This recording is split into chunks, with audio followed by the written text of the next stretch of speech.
Like a grand and miraculous spaceship, our planet has sailed through the universe of time. Like a grand and miraculous spaceship. Grand and miraculous. Grand and miraculous.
I think with the Muppets, there's sort of an innocence to them, you know? Mm-hmm. And I think that's something that appeals to the child in everybody. Because I think everybody is a child still. Well, we all want to build a time machine, Doc. So when you enter Disneyland, you're entering a time machine. I only hope that we never lose sight of one thing, that it was all started by a mouse.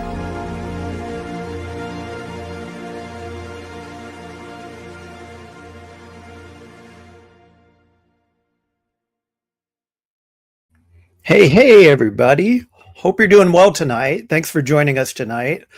This is becoming quite a Tuesday tradition, it seems like, and it's great to have you along. I saw so many people in chat already. This is wonderful.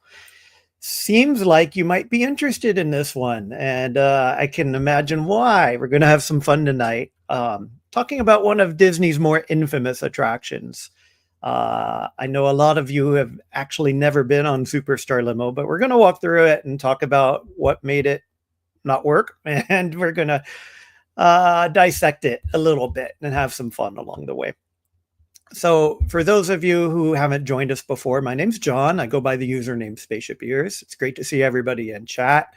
And it's great to see everybody in the community come and support this effort. I want to welcome everybody, especially everybody watching on replay right now. It's great to see everybody. And I've gotten so many wonderful comments about people contributing after the fact. I've gotten folks suggesting ideas about even non-Disney theme parks. And I think the area is ripe for lots of exploration for different types of attractions. So please keep that feedback coming. It's great to see it. In case you haven't watched this show before, here's our mission statement. It's to unveil the magic behind theme park attractions, exploring their creators, their immersive worlds, and the moments that keep us coming back, with your voice shaping the journey. Like I say over and over again, this is not, even though it sounds like it, this is not a monologue or I'm up here just speaking by myself for an hour. The purpose of this is to dissect some of these attractions that we know and love communally and to basically figure it out as we go. Before I go on to the trivia, I do want to show something. If you may remember, and by the way, let me back up. In case you haven't watched this show before, we do have a website, grandmiraculous.com. It's not Grand and Miraculous, just grandmiraculous.com. Grand and Miraculous was taken. So we have a website where we encourage you to go to the website, and we'll continue doing that tonight too, to come to the website and rate the attraction in the same way that I do. for the last few episodes, we've seen a very consistent rating for some of these attractions, but we finally broke that trend, and I want to show you what it looks like. So if you may recall, we started off with Peter Pan's Flight. It was a 7.3. Jungle Cruise, 7.4. Adventure Through Inner Space, 7.37. And I started to think, oh my gosh, is there actually is this model flawed? Are we having problems here? Thankfully, Matterhorn Bobsled started to break it and got a slightly lower one. But look at this. You guys love the Great Movie Ride. This is the highest score we've seen so far, with that triangle almost entirely filling the radar plot in all 3 dimensions. So that's a solid 8.2. I have a feeling that we won't see that kind of score tonight, but you can imagine why. We'll talk about it as time goes on. For now, what I want to do is to look at chat. There are a bunch of people who jumped in early, and I'm so grateful for all of you. Let me say hi to some folks. Miss Debbie Bernfeld, it's so great to see you. So excited to see you live.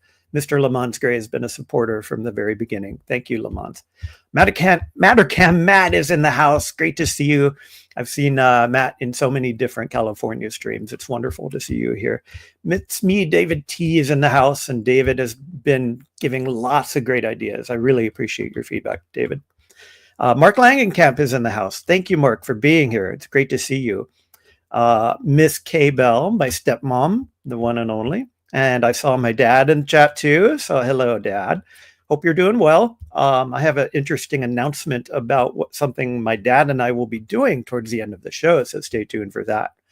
Mr. Dave Stragon is here. Hey, Dave. Mr. Paul Engel is here. Let's see. Who did I miss? Miss Jennifer Caruso. It's wonderful to see you in chat. Thanks for being here, Jennifer. It was wonderful to see you guys at Hollywood Studios today, enjoying some of that yummy food. Let's see, who else is here? Fire Dragon 57. Great to see you here. Thanks for coming along. All right. I think I got everybody, but if I didn't, I'll come back and get you in a bit. So I want to welcome you again. We're going to talk about Superstar Limo tonight. And as I typically do, I like to start off with a little bit of trivia. Now, some of you who've not been on this show may not understand some of it. So just go with the flow. Give your best guess if you haven't. But on the actual attraction, there is a very kind of slimy agent that serves as your MC, so to speak. His name is Swifty LaRue, and you'll see what Swifty looks like in a little bit. Well, it turns out that he wasn't the original host of Superstar Limo. What's your best guess of who was originally supposed to be your host as you go through this attraction, featured on the little screen in your car next to you where you're sitting? So that's our trivia question for tonight. Feel free to chat and or give your guess in chat, and we can cover what the answer is later. I also want to encourage you to share any memories you may have. Again, not everybody has been on this ride, but those of you who have been on this ride, first of all, condolences, but also share some of your memories of what it was like to go on this infamous attraction, and we'll cover why it was so infamous as time goes on. And of course, like I mentioned, this is not supposed to be a monologue. Please go to the website, either now throughout the show or afterwards, and you can see an actual vote button for Superstar Limo. Contribute your vote along the 3 axes that we'll talk about. The entry code tonight is simply STAR, S-T-A-R. So you can go to the website, vote just like have for any other attraction that we've done there. And it'll be very interesting to see some of the feedback, I'm sure. So let me pop back into chat. Miss Julie Gerbil, thank you for being here. It's great to see you. And I saw lots of wonderful comments in chat saying, hey, I binged the last few episodes. So I'm so grateful for that support. I hope that my rambling voice didn't bore you too much, and I hope you got something interesting out of it. So with that, let me hit stop screen, and we will share our usual PowerPoint. And we'll throw it on stage. So even though this show is called Grand and Miraculous, tonight it will be not quite so grand and miraculous for reasons you'll find out why.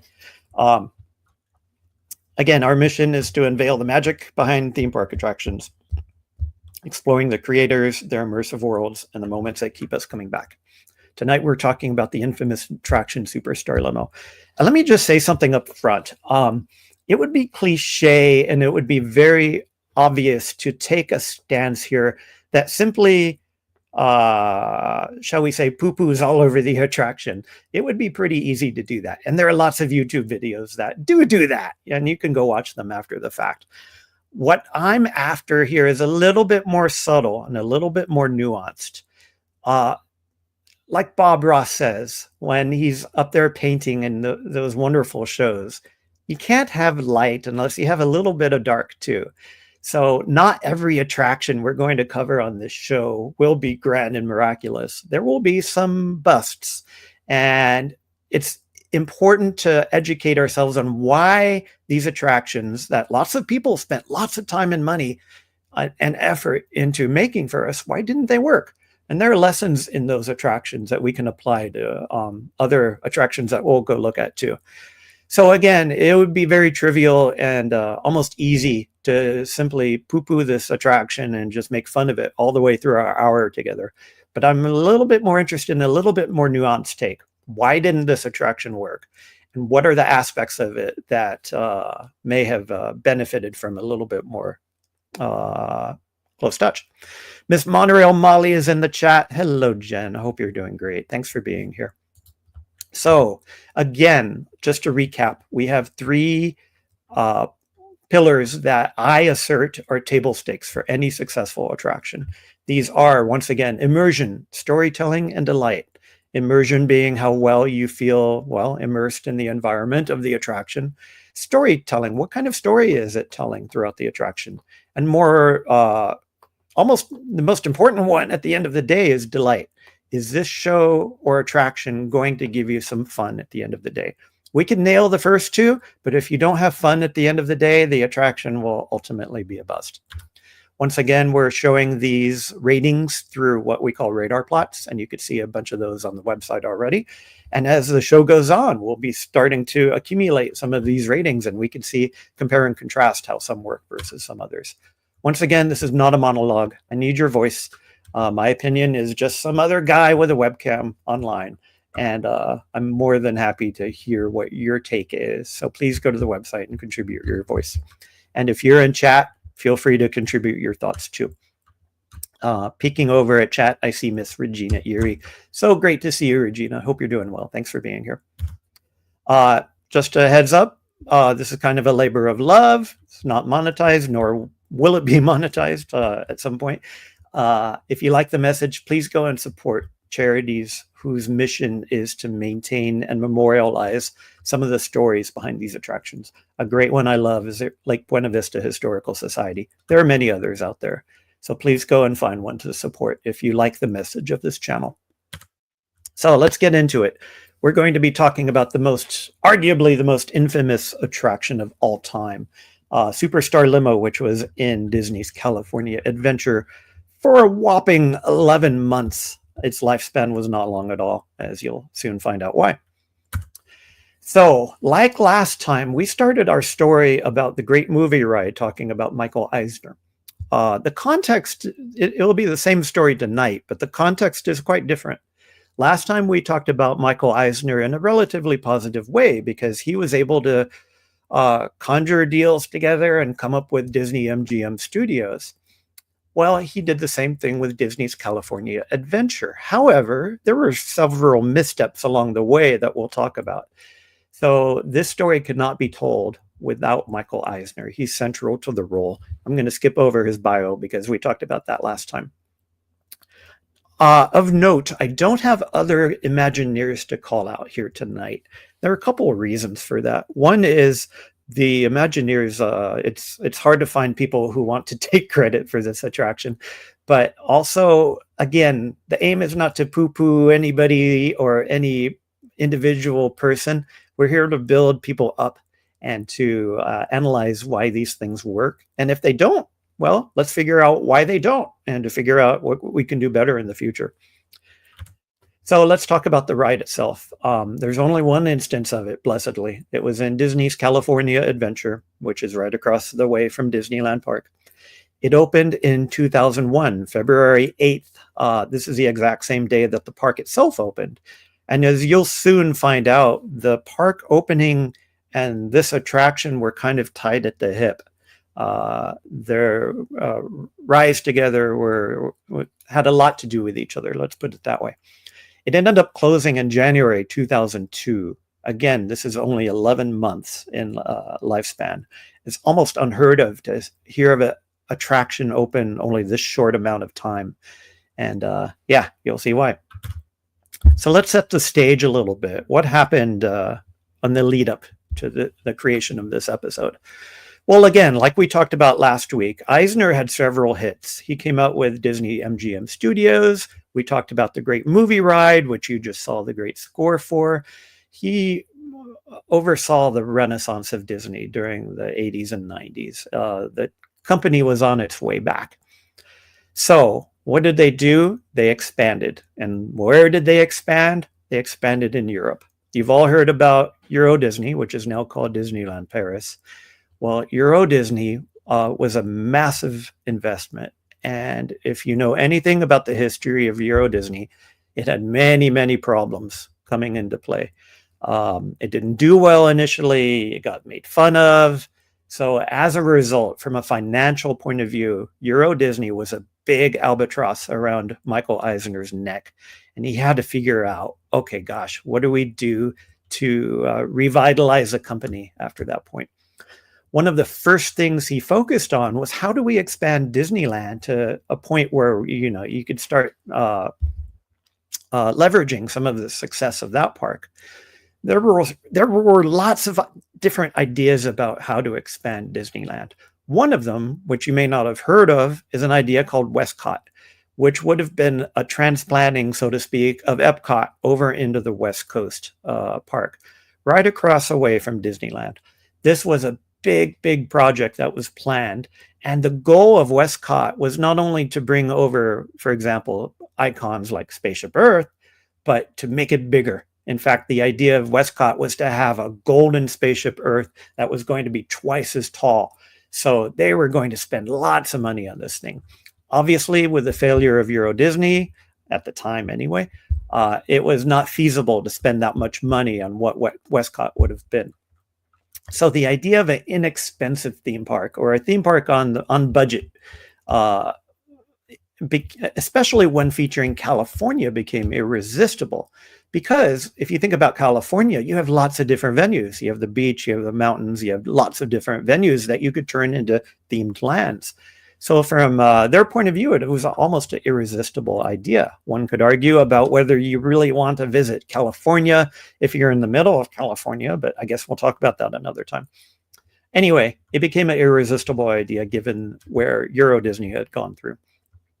I want to compare and contrast Disney MGM with California Adventure, especially the Hollywood section, because Disney MGM celebrated a romanticized notion of Hollywood. In contrast, California Adventure would be modern. It would showcase what's currently existing in California. And again, Eisner and friends wanted that because they wanted to show people, they didn't want people leaving Disneyland to visit other parts of California. They wanted to bring those parts in to the actual California Adventure Park. So that was very intentional.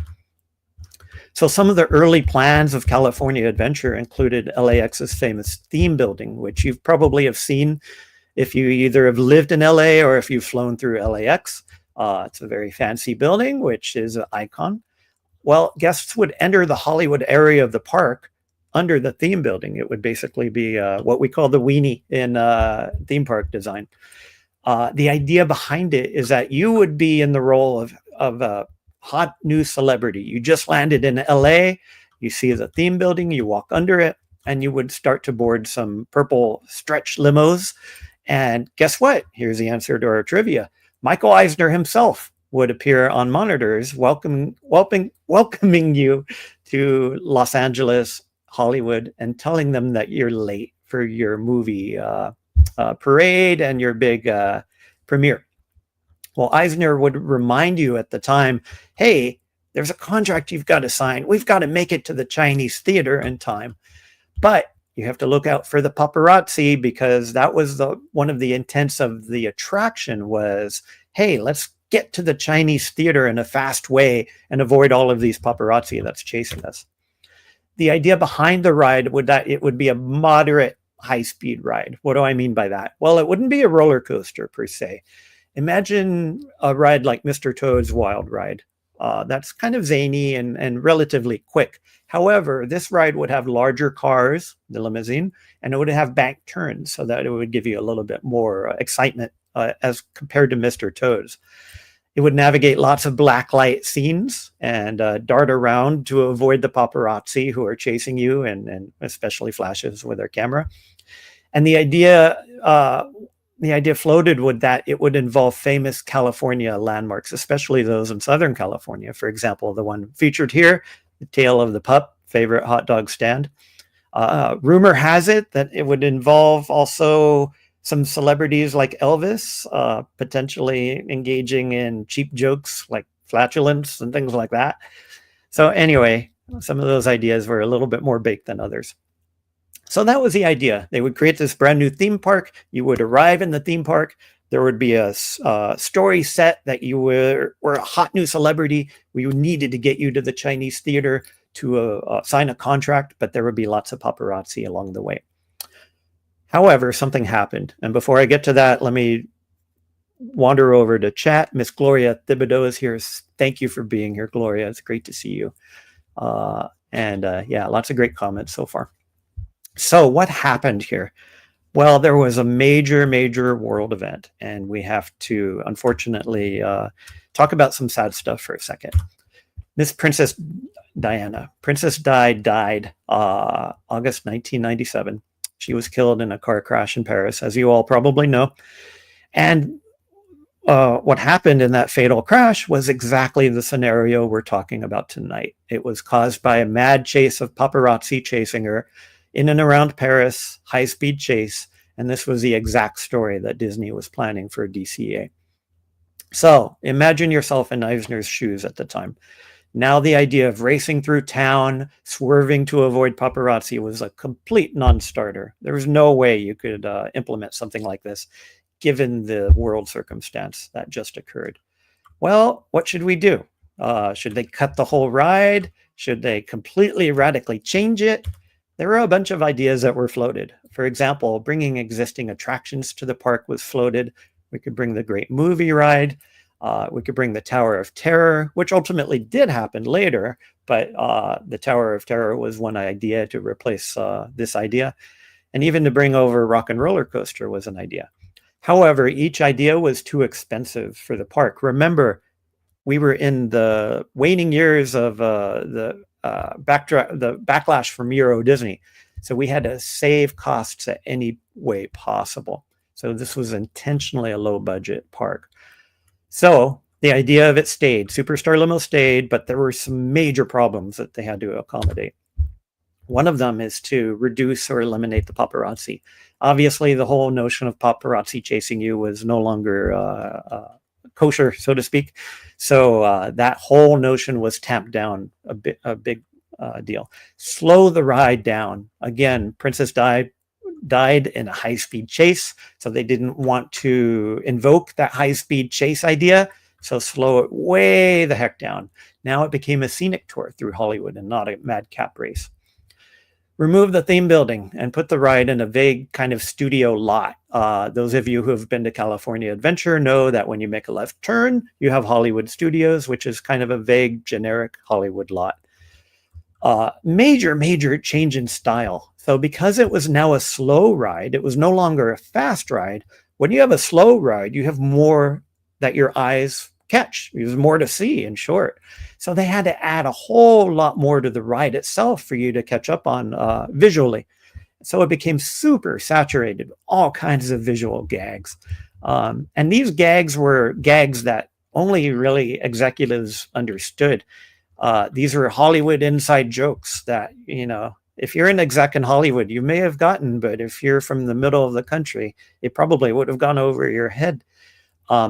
And finally, to add some celebrities, arguably C-list celebrities, not A-list movie stars. And the idea here was to invoke celebrities that Disney already worked with in order to save money so that they didn't have to outlay a whole bunch of new cash for these celebrities. So let's talk about the attraction a little bit. What I'm going to do is to go through each of the parts of the attraction, especially for those of you who haven't been through it. And later, I'm actually going to tempt fate, and I'll play a video of it. We'll see where that lands us, but I really want you to get a sense of this attraction. Again, it was only open for 11 months, so not many people have seen it. So first and foremost, when you approach the attraction, you see an exterior. The exterior was composed of a kind of a big 2D mashup of various LA landmarks. You have Union Station, City Hall, Angel's Flight, Hollywood Sign, and the Bonaventure. So this is what it looked like. Again, very 2D art style. And initially, this is a far cry from the original theme building that you would go through. But you'll see this kind of 2D madcap style last throughout the whole ride. The queue itself was kind of a vague airport style line. You passed by cartoonish backed up luggage claim scenes with luggage all saying LAX. And then you saw your first celebrity. Well, they had a caricature of Joan Rivers on a TV monitor gossiping. And she said, Hollywood's, I don't dare to replicate Joan Rivers' voice. Hollywood's newest sensation is going to be a big star. I'm talking big, big, big, bigger than Madonna, bigger than Leonardo. Do you know what I'm saying? Yes, of course you do. So imagine standing in line listening to that for a few minutes. So this vaguely sets up the concept of the ride, that you are the star and you need to get to the big premiere at the end of the attraction. I need to mention these puppets. The way that they did these celebrities was kind of an off-putting, kind of a vague kind of puppet idea. And for those of you who haven't seen it, you may want to hold on. This is what they look like. On the left, you see some of the luggage in the LAX scene. Again, a lot of cartoonish kind of style. On the right, you see an example of one of these celebrity puppets. Here's Joan Rivers, believe it or not. So you had to listen to her talk on and on about, hey, the hot new star is entering town. So I'll give them credit. They tried to set up a story in the queue. The vehicles themselves are quote unquote stretch limos. Each limo seated 6 people. They had a video screen in each row of the vehicle on the left side. If any of you have been on Monsters, Inc., Mike and Sully to the Rescue, these are the exact same cars. They just repainted them as taxis for Mike and Sully, but they are exact same vehicles with the video screen on the left side. So this is what they look like. Again, if you've been on Mike and Sully's, you probably recognize these. They're just a little bit less shiny. In fact, this is what it looks like today on Mike and Sully's. This is probably what you're more familiar with. But as you can tell, exact same vehicles, exact same setup. Before I go on, I saw a few names pop in chat. Christy PH Disney is here. Hey, Christy, thanks for being here. It's great to see you. And of course, Theme Park Casual, TPC. Danny, my friend, hope you're doing great. We're going to have some fun in a few days. We'll talk about that at the end of the show. So here we go again with a very disturbing character. As you enter the car and as the car starts making its way, you start to enter a tunnel and the screen to the left of you starts lighting up. Of course, it's a collect call. And who is it? It's a character named Swifty LaRue. Swifty LaRue is a slimy Hollywood agent.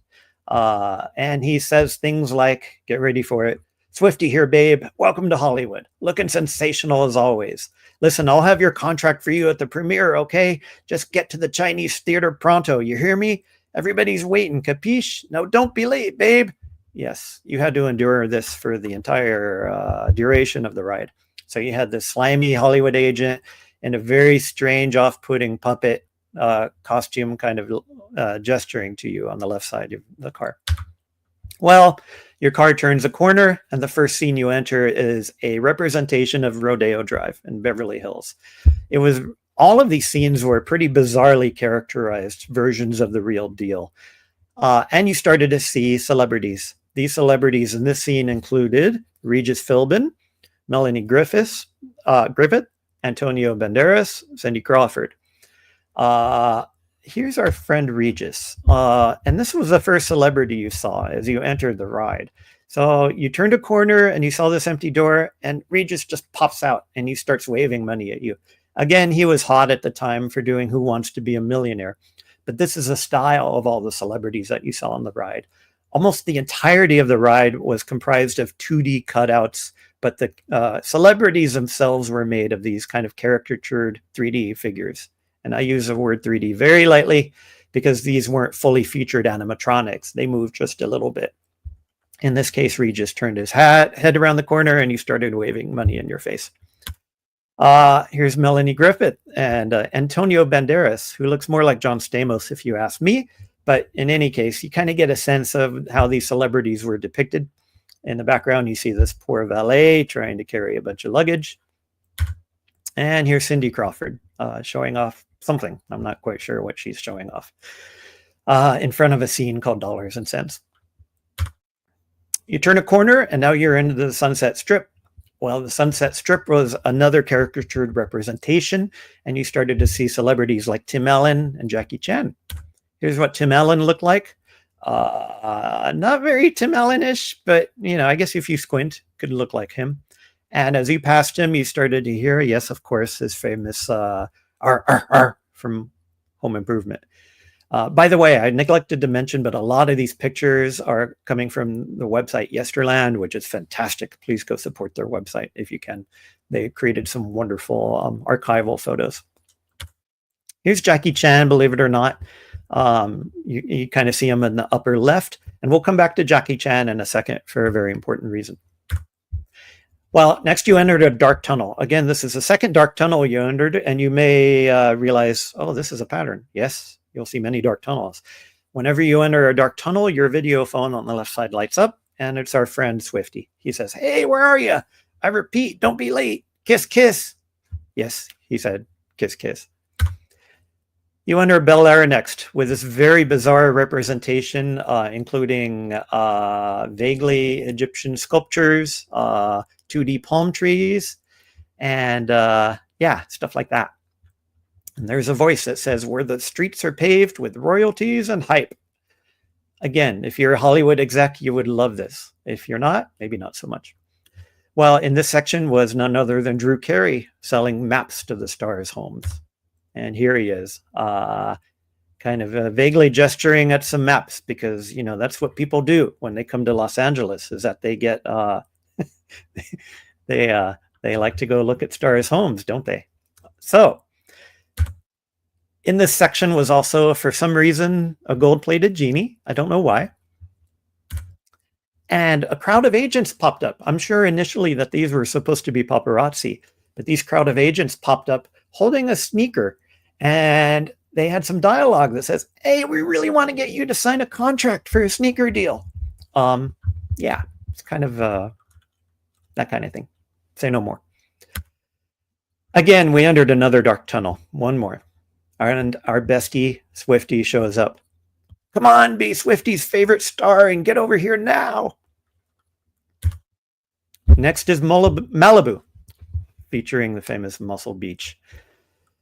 The in-car voice says, Malibu, where the beautiful people become even more beautiful.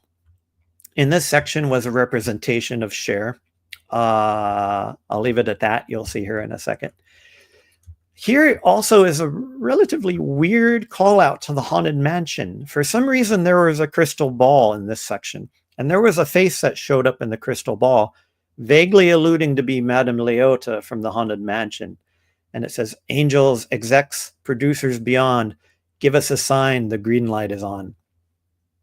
Again, this is comedy for Hollywood executives. They must have thought that would be knee-slappingly funny for everybody in the country to enjoy. So you also pass these bizarre scenes in Malibu. There's a building called Let's Do Abs, okay?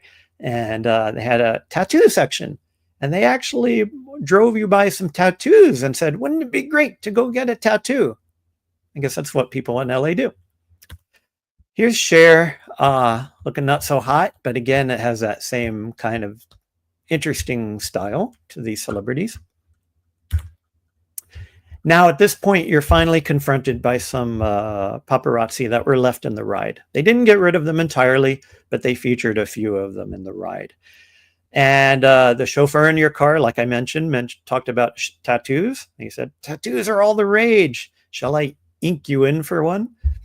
And the paparazzi said things like, look up and say cheese, show us your pearly white, smile for the camera, 1, 2, yow. Apparently one of them was supposed to be on a ladder trying to get a glimpse of you, the star, but it didn't really work. At this point, you entered a new scene called Superstar Limos, Superstar Studios, which was a representation of a fictional studio at the time. You also see some 2D cutouts, again, lots of 2D cutouts on this ride, poking their heads down, and they said things like, read my script, you'll laugh, you'll cry, every word says you.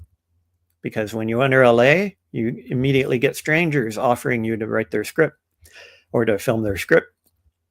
Now, as you start entering the studios, what I can only describe as a kind of bizarre fever dream of various bizarre sets awaited you. I'll just show some pictures of what these look like. For some reason, there was a representation of a set with a gigantic reptile walking through buildings with people hanging on ropes and having a grand old time. There was a set of 3 random pigs singing in front of a barn with birds flapping their wings. There was a diver hanging onto a giant fish. Again, I suppose these were supposed to represent random movie sets as filmed in Hollywood studios. Okay. Finally, you entered the final scene, which was Hollywood. And the in-ride voice says, well, this is it, the premiere of your very own movie. And you got to see Whoopi Goldberg. And Whoopi said, look, it's Hollywood's newest sensation. And you know what that means, don't you, baby? You've arrived. Here's Whoopi, shining a very off-putting smile, in my opinion. And she did have some movement to give the character some credit. She moved her glasses up and down from her eyes.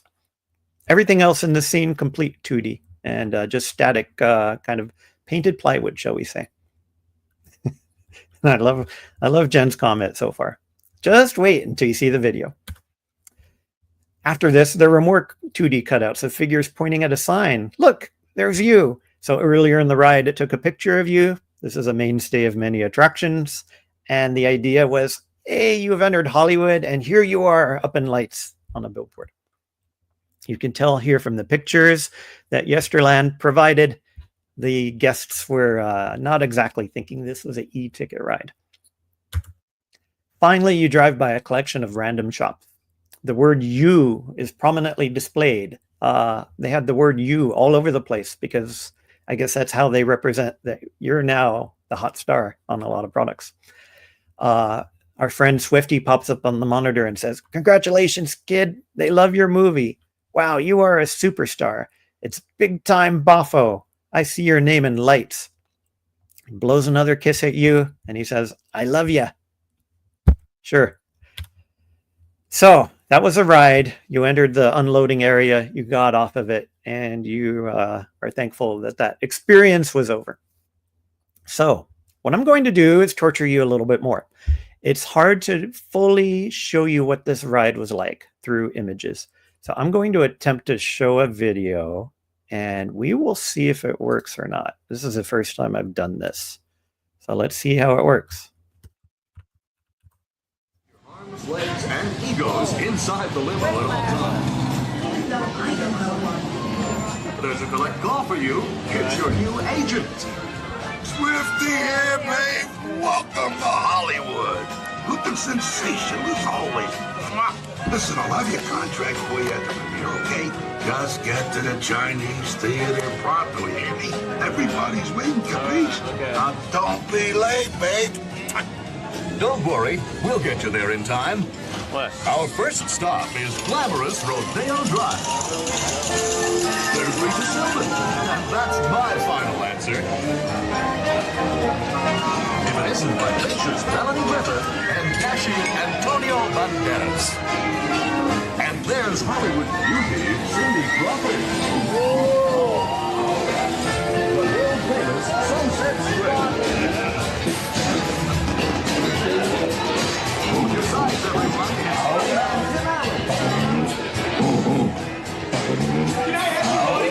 I love you.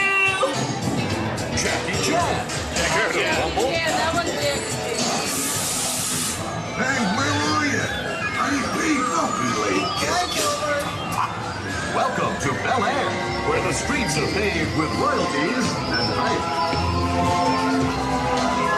How about a map to your house, Drew Carey? Endorse our soda. Sell our sneakers. Just sign here. Pool party, direct off.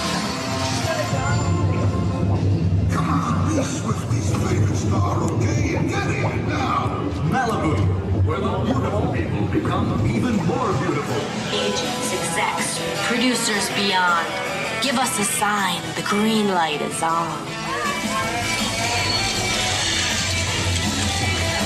Tattoos are all the rage. Shall I ink you in for one? Look up and say cheese. Show us your pearly whites. Smile to the camera. 1, 2, Everywhere you turn, there are Hollywood studios. You're perfect for my script. You'll laugh. You'll cry. Every word says you.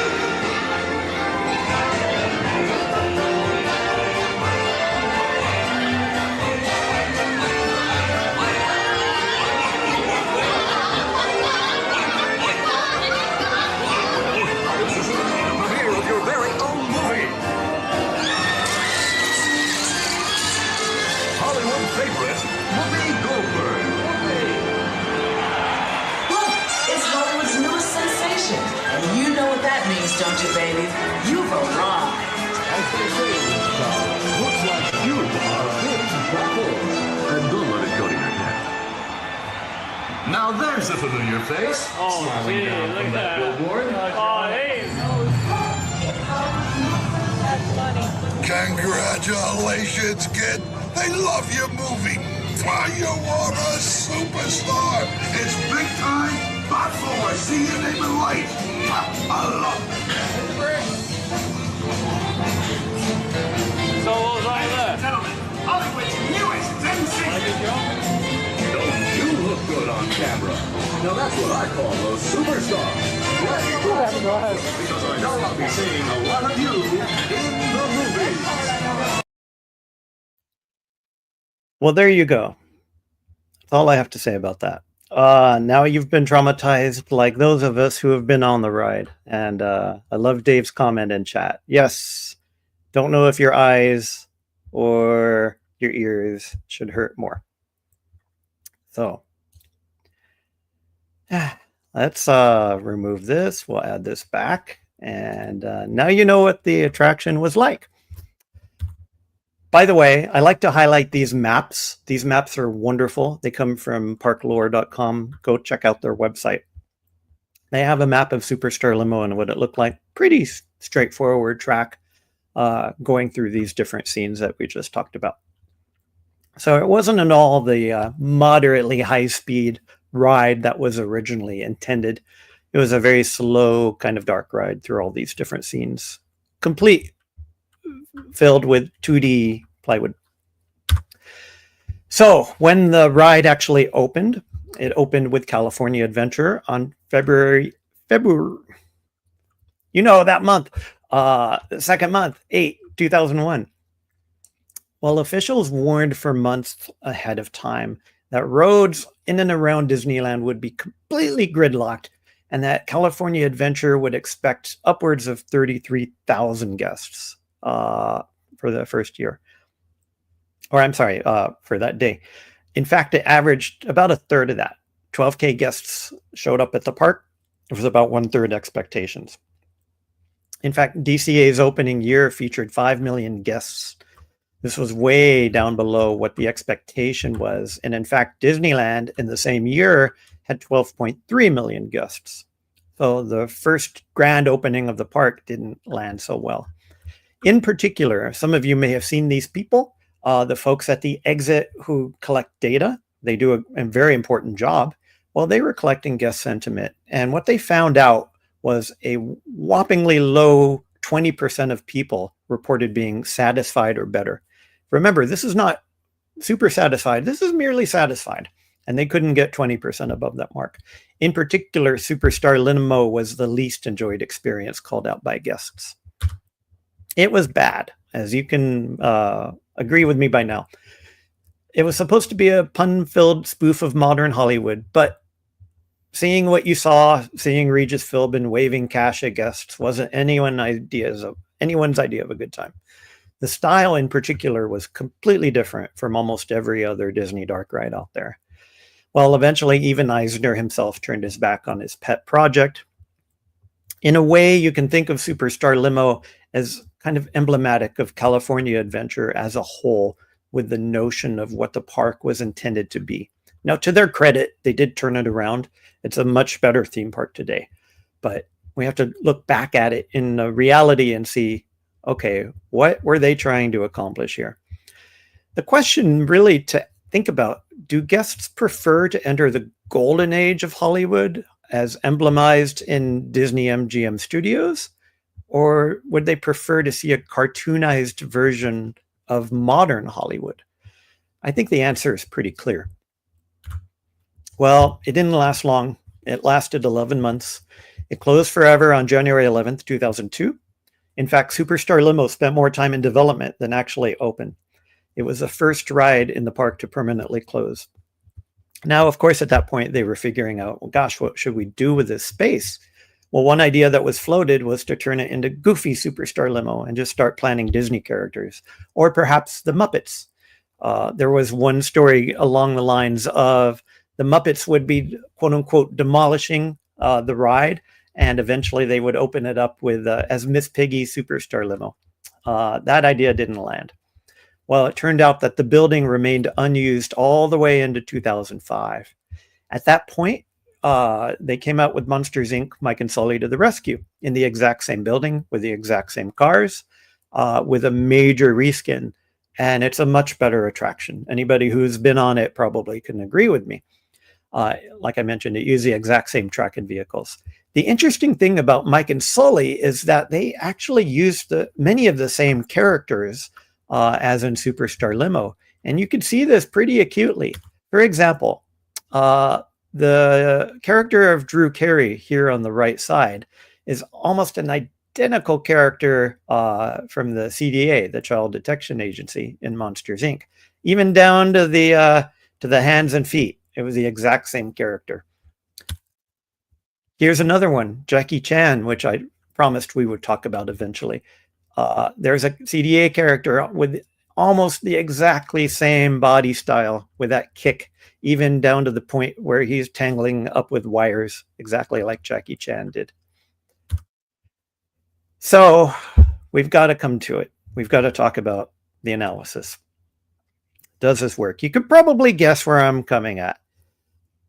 As usual, we'll tackle this from 3 different perspectives: immersion, storytelling, and delight. First and foremost, immersion. Immersion, I've got to give it the lowest possible score, a 1. Instead of a homage to Hollywood, like we got with the Great Movie Ride, the theming in this ride was completely half-baked. It's the best way of putting it, and completely disjointed. You got a lot of 2D scenes, a lot of flat scenes. The only 3D dimensions that really popped out were the strange characters.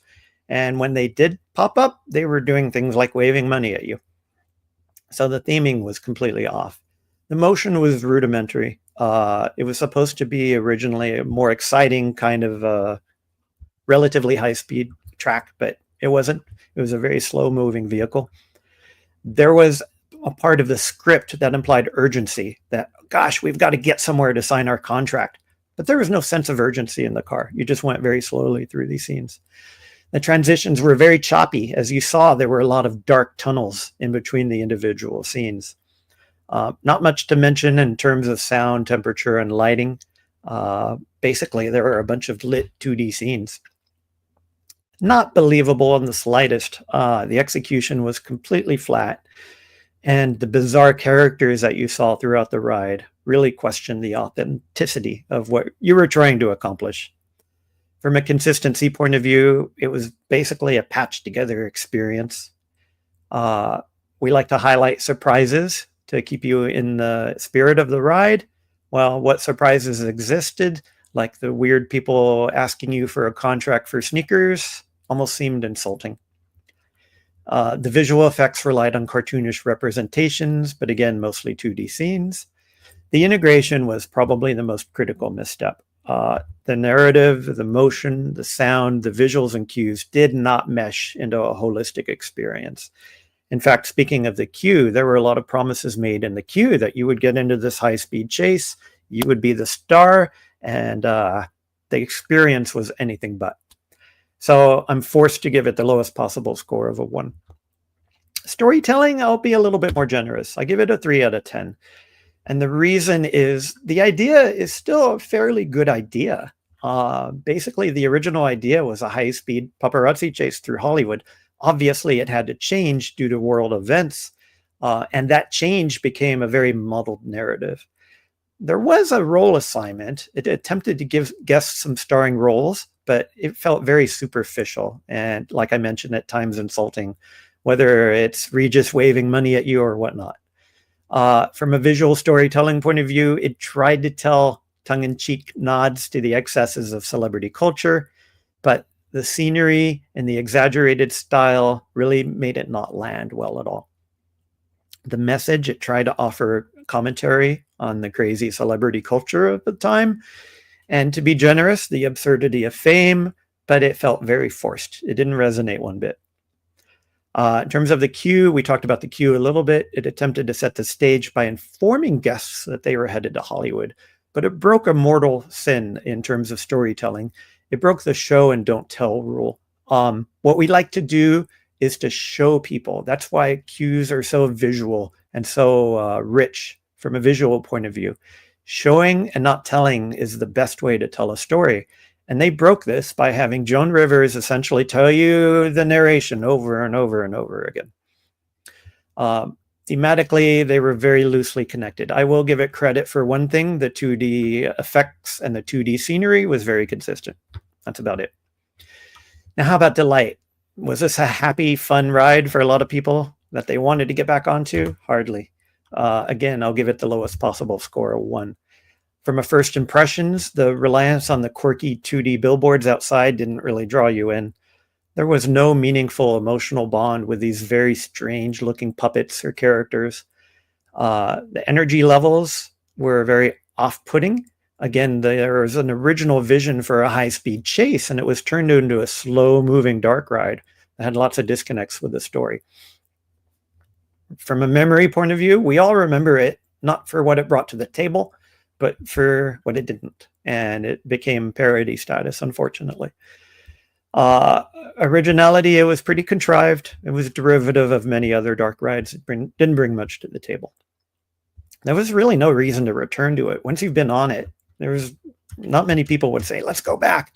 Now, it was fully accessible. And basically anybody could go on the ride. It was very slow, but would guests actually bother with it? And the ride length was okay. 3.5 minutes made it on par with a lot of other dark rides. However, the poor engagement made it feel much, much, much longer. As I'm sure, as you watch that video with me, you can see why it would feel longer than it was. So overall, a very low score, 1.44. I do give it a little bit of credit from a storytelling point of view.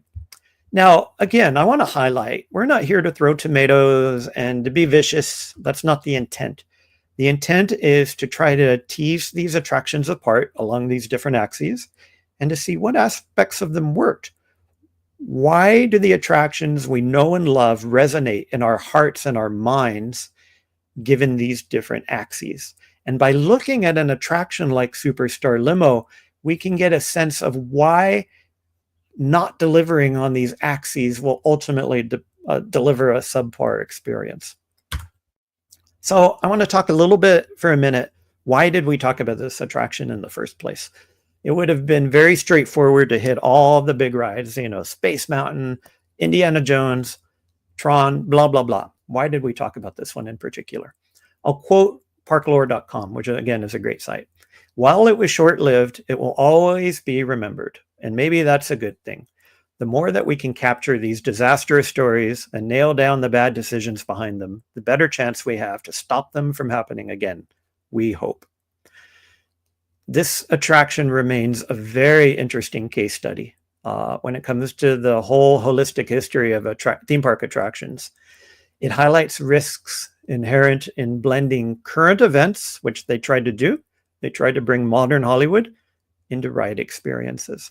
And it was a microcosm of the overall theme park, trying to bring modern California to the theme park. As you'll notice, they've changed California Adventure quite a bit, and they've relied more on the historical California. They've brought in older scenery and older concepts of what California used to be. And you'll notice that that was very intentional. Bringing modern California into a park when you're already in California ultimately doesn't work. What's interesting about this ride is that it highlights that even a company with very deep design expertise can deliver experiences that fall very short, especially when they're challenged by unpredictable external forces. I want to ask you, how can immersive experiences like the attractions we know and love, how could they pivot during crises? This is not the only attraction that has had to change its face based on the real world. Well, how do they maintain this kind of coherence in rapidly changing creative landscapes? Something to think about as you walk away from this episode. Again, the trivia that I asked at the beginning was, who was the original host? Unlike Swifty LaRue, the original host was Michael Eisner himself. He was supposed to be on video, inviting you to Hollywood and inviting you to get to the Chinese theater as quick as you could. But it turns out that even in the end, even he couldn't be on his own attraction. So I want to let you know about the next episode in a few weeks. I'm going to take a little bit of a hiatus. Next week, we will not have a Grand and Miraculous episode. And the reason why is, like I teased in the early part, we're going to have a very, very special guest appearance on a very special channel. That channel, some of you may know and love, is Park Streamers Hangout, hosted by Barry Place 28, Cordian, California, and Theme Park Casual, who popped up in chat. As you probably know, they have a show every 2 weeks. And coming this Monday, they were very, very gracious, and they invited both me and my father to this show. So we'll both be on Park Streamers Hangout next Monday, which is Monday, June 16th. We're kind of doing a post-Father's Day celebration. So my dad and I are both dads, so it'll be fun to talk about Father's Day a little bit. But more importantly, Dad will be on the show to talk about some of the attractions that he worked on and some of the design decisions that he had to work through. So I'm hopeful that you'll join us on Park Streamers Hangout next week. So we're going to take a little break from Grand and Miraculous. We'll come back the week after that on June 24th. Haven't yet decided what attraction to tackle. So if you have one in mind, feel free to drop it in chat or drop me a line and we'll tackle it then. Before we sign out for the night, let me just go into chat and say hi to folks. Miss Bitritz, who was so helpful and so supportive during the creation of this channel. It's great to see you. I'm glad you're here. And it looks like that covers most of the other folks. So I hope that I didn't traumatize you too much. I hope that I brought some thoughtfulness to this discussion. Even though we were critical, we're trying to tease this apart from a very kind of moderate kind of perspective. What makes these attractions work? What makes these attractions not work? And like I said in the beginning, it'll require a few tough attractions to go through to see if our theory here behind this channel actually works or not. So I hope you enjoyed it, and I hope that analyzing attractions like these only give you more appreciation for the attractions that do actually work and the ones that you hold in your heart. So I'll follow up with Ray Bradbury's comment.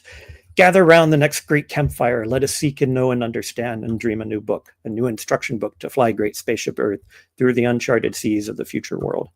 Lock into dream when that is your own. Find what truth is in your blood and beat a path from here to there. Your life is yours to own and be. The world is yours to shape and change. The stars are yours as just reward. Thank you for being here. Please like, subscribe, and add a comment to the channel. It means a lot. And I appreciate everybody who is here to enjoy this attraction as much as I have. Have a lovely evening. Thanks a lot.